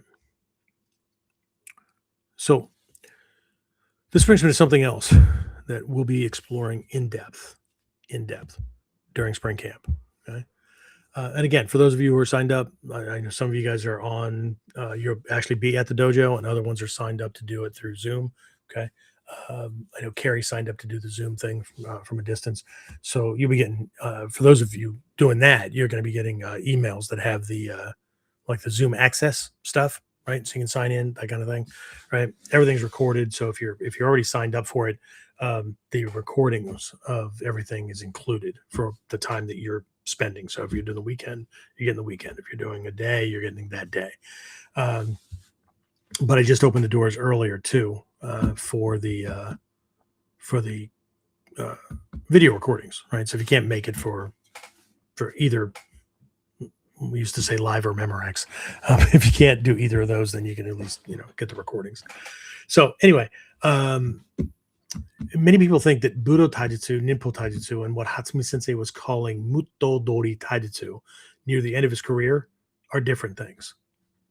Okay. For years, I've been differentiating between Budo Taijutsu and Ninpo Taijutsu in focus, right? Budo, warrior ways, right? Martial ways. Okay.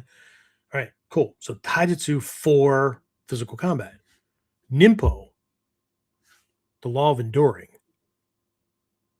Okay, well, that includes combat, but it also includes a fucking dog attack, or slipping on ice and coming down on some concrete steps, all kinds of shit, right? Surviving a traffic accident, all kinds of things, right? So they're not different, but one grows out of the other one. Okay. But people see these things as different. Okay. I don't. I see them as less different anymore. Now,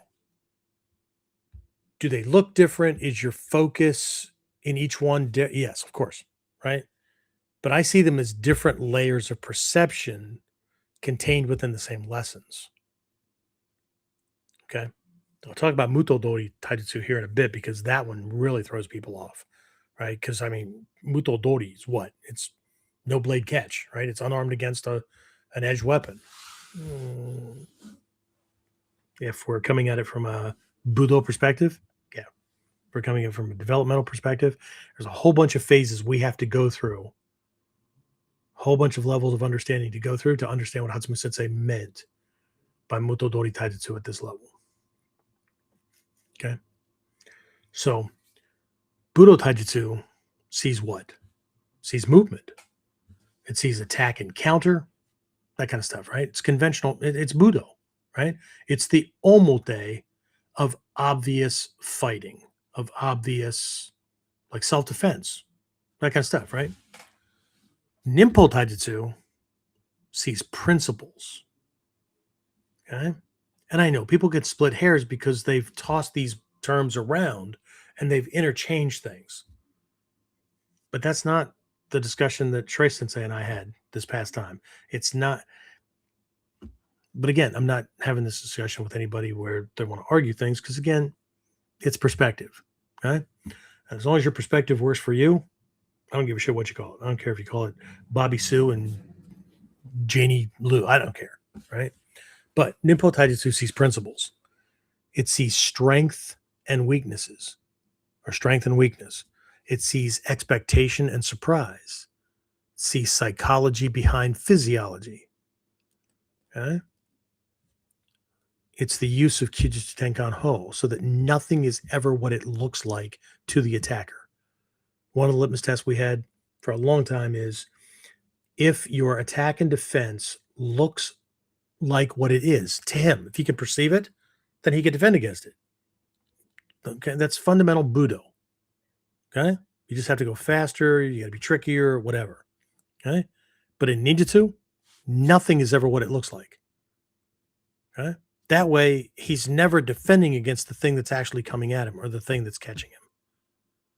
That's a whole different world. They're not two different things. We need the base to run to the other thing. Okay? Mutodori Taijutsu sees conditions. Okay? And I know, Mutodori means what? It means no blade catch, unarmed against a blade or whatever. Okay? But that's the most conventional approach. Okay. Because you have to go through that to get to it's not always against a blade. He could have any weapon. It's also not where I'm unarmed. I can have a weapon. The difference is in advantage disparity. Okay. At this level, we understand that it's the conditions that create movement, the conditions that create advantage, the conditions that allow weapons, strength, resistance, size, whatever, conflict to matter. Okay. The techniques don't change. The student changes, the observer changes. Okay? What may look like variations are often not variations at all. They're the same lesson viewed through different lenses. The point of Mutodori Taijutsu is not the techniques. It's understanding how to control the conditions so his technique, his strength, his size, his speed, his weapon, whatever, are irrelevant. Not that they're not dangerous. He just can't operate in a way where they're dangerous. And I know that blows a lot of people's minds because it sounds like we're in the realm of, well, that's interesting philosophy and that's interesting. No. That was the Tuesday night class after I first got back. That's what I saw the entire time we were over there. Some of the things I could do, some of the things are going to require lots of extra jishu kenkyu, lots of extra exploration, lots of extra self-study with different body types, different sizes. Okay. And this brings us back to Hatsumi Sensei's observation, right? About people still being beginners, even after years of training, right? Hundreds of techniques learned, multiple dan ranks, even titles, right? It's because what he was pointing to is that the beginner seeks answers, like finite answers. This is the right way. The advancing practitioner seeks better questions, right? The beginner asks, what technique is this? How many variations can I make?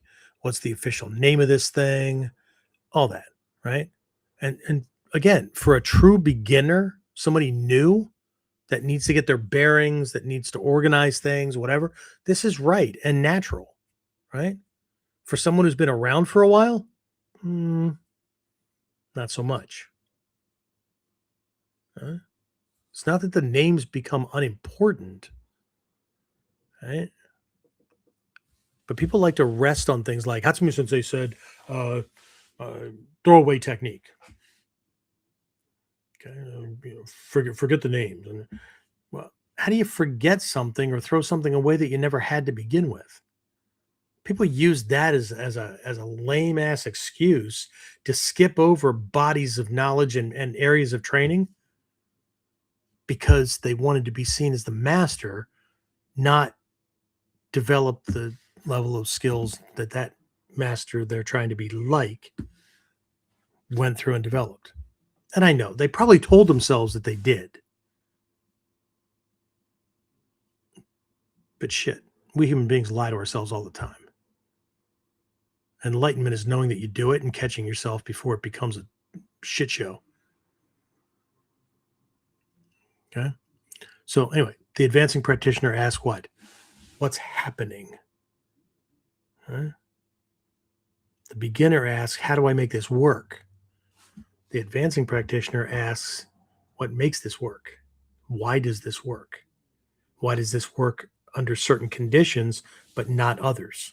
Why does this work against certain attacks or certain bends to the arm, but not others, right? The advancing practitioner asks, what conditions make this work? What conditions allow for this work, right? Under what conditions is this technique the dumbest freaking choice I could ever make? Okay? When does it not work? The beginner collects techniques. The advancing practitioner investigates and explores reality.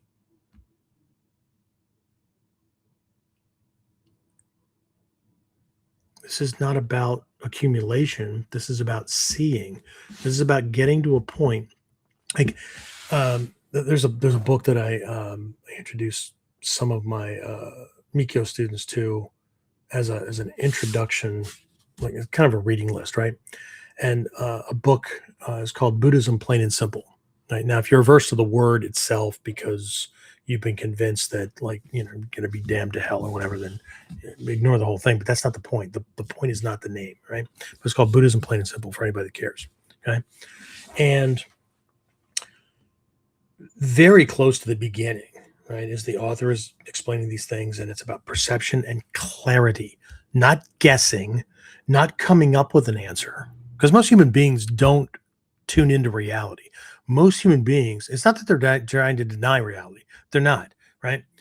What most human beings do, and again, part of enlightenment is knowing how we operate so we can not circumvent it, so we can train ourselves to look at it with different eyes, right? Okay. But most human beings don't look at reality and they don't look for reality. Most human beings look for clues and indicators of the reality that they want to see. And then they'll fight tooth and nail uh, to hold on to that one, or why that one's the real one and everybody else's perception of reality is bullshit.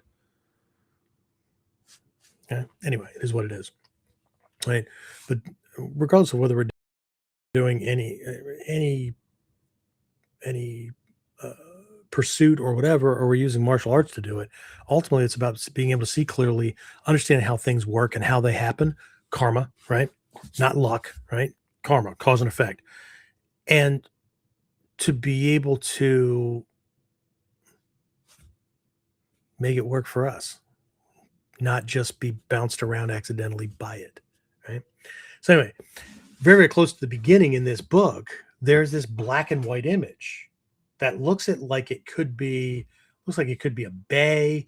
It looks like it could be part of a map. It looks like there's all kinds of things. Like it looks like a freaking ink blot test, right? And so I've used this in classes, and I'll show students and stuff, right? And they're trying to come up with what it could be, and you can see their mind racing to trace mine did when I first looked at it. There's a whole exercise in there, right? And you come up with all kinds of things, right? And then later he'll tell you what it is, what it's actually a contrast, black and white contrast picture of. And you go back and everything clicks into place and your whole mind relaxes.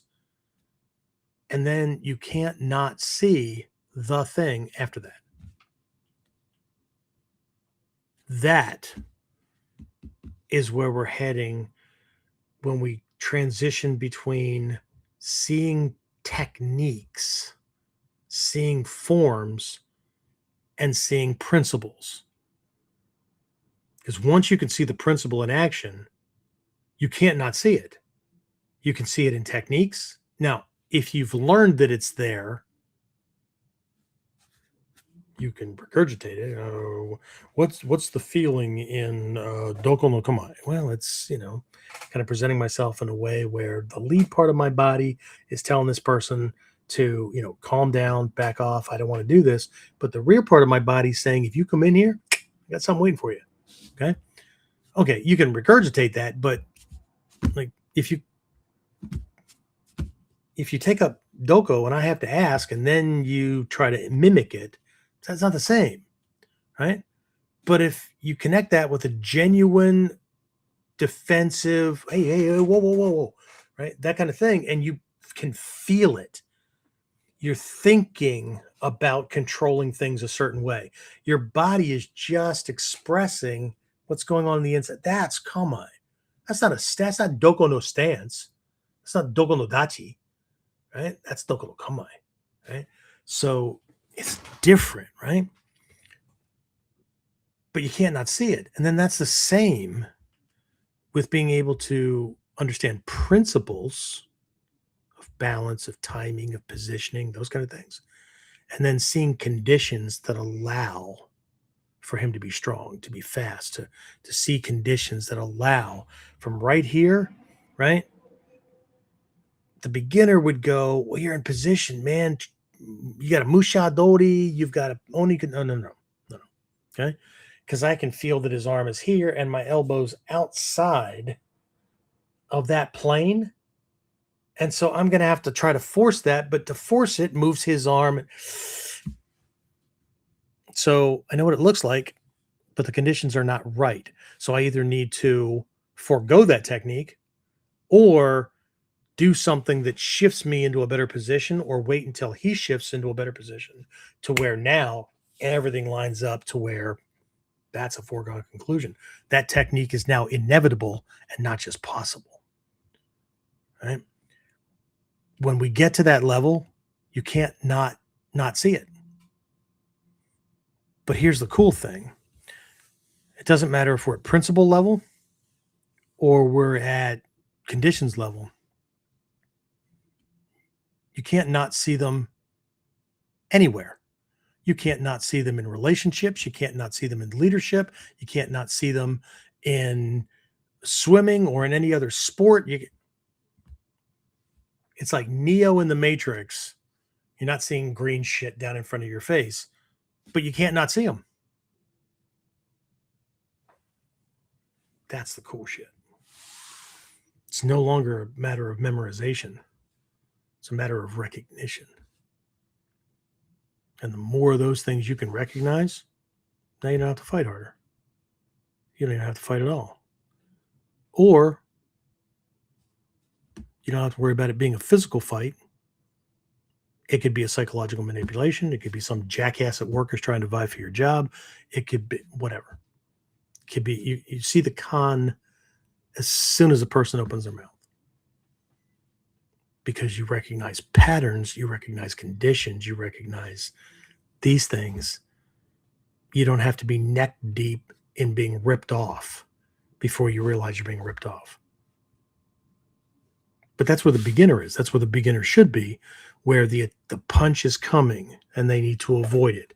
The grab has happened and they're being pulled in and the arm is bent a certain way and their arm is free and they recognize, okay, I've got an opportunity, but you're already in the mix. Right? But all these things are, ogres have layers, right? That kind of thing. Okay. But again, it's different, right? So anyway, again, this weekend at spring camp, right? It's a Japan recap of sorts, right? Where I'll be sharing a lot of what was learned during this recent trip, right? And again, I know the way I have it described in one of the pages, it's very high level kind of things, but we're going to use kata and techniques, not for the purpose of learning the techniques.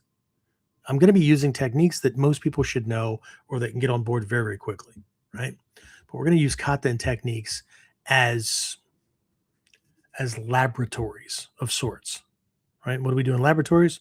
We explore, we experiment, we observe, that kind of thing, right? So that means that we're not merely going to be learning new movements, right? But the point of this camp is the same thing that the master teachers are focused on right now. Okay? It's to learn new ways of seeing. Because eventually progress isn't measured by how many techniques you know. It's measured by how deeply you can perceive what's already in front of you. That's mastery. Most students don't, and I was supposed to say, I've said this for years. Most students don't need new techniques, right? They need to dive more deeply into what they already have. As a matter of fact, everybody likes to collect these soke quotes that are circulating around on Facebook and shit like that, right? There's one that like everybody just loved, like the number of likes. Holy shit, right? Of course, is it because it's sensei or is it because you understand the lesson? Right? But one of them is, everybody wants the new technique, but they haven't even done the work necessary to understand the shit they already. Well, he didn't say shit, but the stuff they already have. Because they stop at being satisfied with being able to do the form. Right? That's when you know ego's in control. Because ego stops you at satisfaction. Can't be more. I can do the technique. No, you can do the standardized example. But if we looked at the scrolls, like we spent a week or two on Gyokoryu's Koku, right? And we started with the way it's actually written in the scroll, not these cheap ass freaking knockoff descriptions that people are passing around, right? Uke tsuki doesn't even say that, right? Here it is. Well, looks vague as shit. Okay, Noguchi Sensei did Koku, right? To most people that would be attached to the standard version, looks like he did a henka.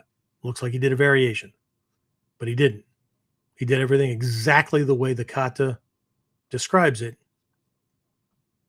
But the kata doesn't tell you which leg to move. It doesn't tell you how to receive. It says uke. It doesn't say uke nagash, right? It doesn't say uke uchi. Doesn't say uke dome. It says uke, right? and then you break the points of the stars of the arm. What the hell does that mean? Okay. So he did all that stuff. But instead of being to the outside where he parried the kick, he was on the inside. And then all kinds of other things came out of that because of the conditions. Right. So the kata never stopped teaching. Same kata for Budo Taijutsu, Nippo Taijutsu, Mutodori Taijutsu, same kata. And that's the thing. The kata never stopped teaching. People stopped learning because they stopped looking, because they assume they learned it. And that's where learning stops. Kata never stopped teaching. That's never been the question.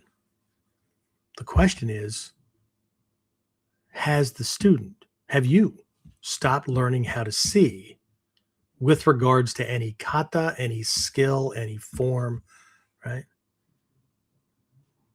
Or are you still seeing the same things you've always seen? Right? Now, let me just say that most of you are on the right track. I have no doubt. Right? And that even goes for most of you that I don't know. How do I know?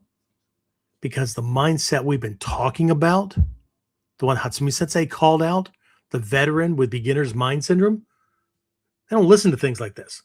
Not for very long anyway, right? They watch videos and listen to podcasts about what? Techniques and how to do them better and how to win fights and how to. Right? So keep going. You're doing fine, right? Or as Shrey Sensei said to me once, I think so. Well, I hope so. And then he laughed in my face. So anyway, James, any questions or comments or anything that popped up while I just had that long diatribe? There he is. Ding! Look at that. He's like magic. Oh. He's I should probably stop doing that. You'll end up having another coughing fit. Just a couple comments. Okay, cool. Christoph said tactics, techniques, and procedures changes in every generation of warfare and or Budo. Good principles work across the board. It's why Sun Tzu's Art of War is still relevant. It's also why we love analogies. And I think and that's a huge point too, because that's absolutely true, right? Conditions change, environment changes, armor changes, and all that. But principles stay the same. Okay? If the principle changes because the technique changed, that's like the idea behind Henka, right? A lot of people, and Hatsumi said they've called this out too. A lot of people call things Henka. That's not Henka, right? It's making shit up. It's not that it doesn't work, but for a Henka to be an authentic Henka, it has to be doing the same thing, has to have the same kotsu, essential nature, be doing the same thing, right? It's the technique that it's a Henka of, because it's going to be a Koku Henka, right? Shihaku Henka. It keeps the same name because it's doing the same damn thing. Okay? It's not anyway, if you can get him to like not be so agreeable and be the typical thing that everybody is like, that's what a lot of people get away with a bunch of shit. If you could be in a class where you caught these little moments where he wasn't so nice and placating and wind-like and, if whatever you do works, then it's ninjutsu. Okay. Well, here's a question. Who was he talking to when he said that? What was their rank level? What was their experience? That kind of thing, right? What level of development was that person? This is like snippets in the fucking news where they're trying to slam somebody or they're trying to make somebody look good, and they pull this little freaking soundbite out of major context and then wrap another story around it, like Goebbels from Hitler's Nazi Germany, right? Because, if you say something often enough, doesn't have to be true, but people are going to think it's true because, well, that's what they keep hearing. Yeah. Nagato Sensei has said over and over again, right? You could win a fight. You could win, you know, you could survive an attack, but don't confuse good, sound taijutsu principles with fighting like everybody else. Just because, I mean, if you win, yes, okay, right? You survived. Because that's ninjutsu, the art of survival, the art of enduring. But did you use Nippo taijutsu principles to do it? Okay, be careful because words have nuanced meaning. But people like collecting these quotes because it's like a motivational mutual admiration society kind of thing. That's part of learning too. Learning how to translate what the teacher's actually conveying, not just the words that were translated. All right. Anyway, sorry, James. Back to you. Back to you, James. He also said, I think it is also why the Ninpo student is often to study nature. Nature teaches us principles. Nature doesn't lie, right? Gravity, inertia, all that shit, right? Yeah. Okay. Well, I wish the mat was under me when I came down on my concrete steps. Well, wish in one hand and shit in the other. One of them has more value. And I always say that the hand with the shit has more value. Most people like get all grossed out, but that's fertilizer. A wish. Right? Sure do wish that my steps were softer. Yeah, well, nature doesn't lie. And that's why we study nature. Nature's fucking brutal. Nature doesn't give a shit less what you care about, what you want, or whatever. If you are not prepared, you do not have the lessons, understanding, or tool set, or skill sets, or whatever, you'll fucking die. Nature's not nice. We have to save the planet. No, we don't. We have to make sure we don't put the planet into a condition where we will fucking die. The planet will be fine. All you have to do is watch any place that gets abandoned. And how long does it take until nature takes over again? Right, James? Mm-hmm. Just shit, look at any redneck's backyard. Grass is growing in the cars that are parked back there. It's taking over all kinds of shit, right? Okay. So we don't need to save the planet. We need to not fuck it up so badly that it'll kill us. Not the same thing. And besides that, seriously, we as these little biological entities on this ball that's spinning at almost 300 miles an hour with a slight wobble to it, right? Flying through the ether around a big fireball itself in the fucking arm of a big, yeah, okay. Yeah. We're going to save the planet. Yeah, we are. Okay. Most people can't save themselves from fucking bankruptcy. But so, anyway, right? That's why we have all these other things in place, right? Because it's always somebody else's fucking responsibility to save us from our own bad life choices. Sorry, that's Budo. Anybody not willing to face the realities of humanity and life and how rough and tumble shit is. Nature, the shit that human beings will do to each other. This is not pessimistic. Right? This is why we train. Well, that's why some of us train. Other people train because of the belts and because of the prestige and because of the... I know what stories they tell themselves. But what they go seeking and how they act and how they carry themselves on and off the dojo floor speaks fucking volumes. Anyway, back to you, James. And last one I see is from Carrie. He said, enlightenment comes not from answers, but better questions. Yes, sir.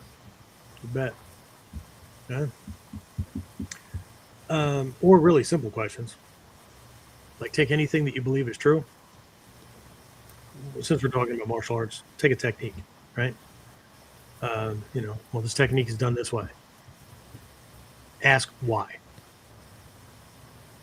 And then when you come up with an answer for that, ask why again. Okay, well, this is the right way to do this technique. Why? Well, this is the way the Koto Ryu people do it. Why? Well, it's because like it's Koppo Jutsu, and so we're affecting the skeleton. Why? Right? Go at least 5 whys deep,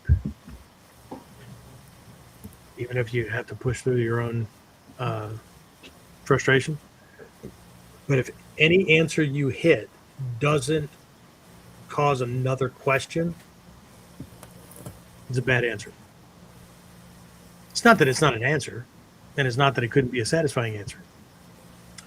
But the other side of what Carrie just pointed out is not that answers are bad, right? Answers are all over the place, right? So it's the quality of the question that produces the quality of the answer. But the opposite side of that is all good answers either uncover another problem or spark additional questions. If they don't, it's a bad answer. This is from a learning model. This is from Mikyo. This is from Nimpo, right? This is this kind of philosophy. And the reason it's designated as they're designated as bad answers is because as soon as you end up with an answer that is finite, learning stops, development stops.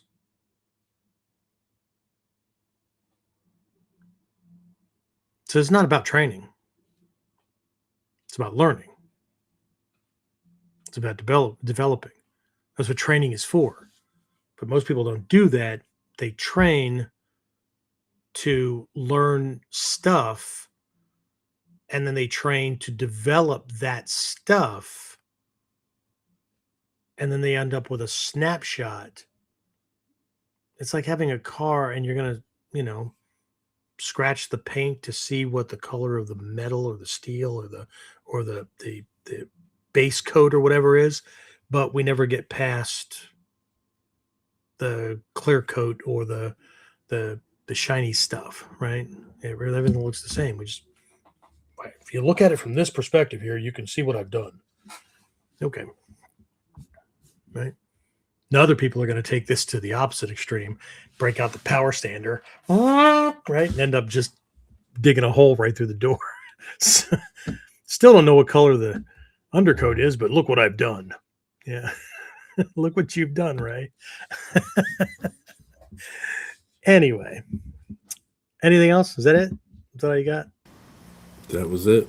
All right. Well, for those of you who are in for camp on the weekend, it'll be great to see you. Like I said, if you're signed up for the online option, right, we'll be sending the links to each of the sessions, right? I don't send out something for the whole thing. We break them into sessions. So you'll get a link for the Friday evening session. You'll get one for the Saturday morning session, that kind of thing, right?